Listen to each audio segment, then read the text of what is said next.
Kamusta mga ka-fam? Welcome back sa inyong paboritong channel. Kung hindi pa kayo nakasubscribe, ano pang hinihintay nyo? Hit that subscribe button and ring the bell para hindi nyo ma-miss ang latest chika. Mga Mars, kumapit kayo sa upuan nyo dahil ang chika today, hindi pang kape, pang tsaa talaga. Muling ginulantang ni Sian Gaza ang social media matapos maglabas ng isang blind item na sobrang bigat at kontrobersyal. Tipong mapapabulong ka na lang ng, grabe naman to kung totoo. Sa kanyang post, walang pangalan, pero malinaw ang pasabog. Ayon sa blind item, may isang sikat at kilalang lalaking artista na umano'y may relasyong lampas na raw sa normal. Dahil ang kalivin daw niya ay sarili niyang tiyahin, o mas eksakto pinsang buo ng kanyang ama. Diretsahang sinabi sa post, Breaking news! Isang sikat na lalaking artista, ang pinsang buo ng kanyang ama. Kalivin niya ang sarili niyang tiyahin. OMG! This is confirmed 100%. Buong angkan nila ay galit na galit sa kanilang dalawa. Boom! Sa isang iglap, nagliyab ang comment section.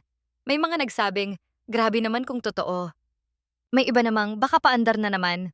Pero dahil kilala si Sian Gaza sa mga blind item na minsan nagkakatotoo, hindi rin maiwasang magduda pero makinig ang publiko.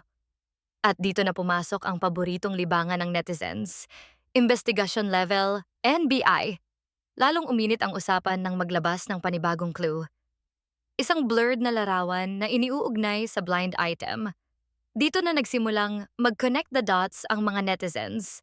Hugis ng muka, tindig, katawan, pati background, lahat sinuri. May mga vlogger at pages na nagsabing ayon sa kanilang nakuhang impormasyon, ang lalaking nasa blurred photo ay si Jerome Ponce. Ulitin natin, ayon sa chika at reports online, wala pa ring opisyal na kumpirmasyon. Ayon sa kumakalat na kwento, halos magkaedad lamang umano ang aktor at ang sinasabing tiyahin, dahilan kung bakit lalo raw naging komplikado ang sitwasyon. Pero kahit pa halos magkaedad, kamag-anak pa rin umano ito, kaya dito raw nag-ugat ang galit ng pamilya, base lang muli sa online claims. Mga Mars, klaruhin natin, wala pang pahayag mula kay Jerome Ponce. Wala ring opisyal na ebidensya, blind item at chismis pa lamang ang lahat.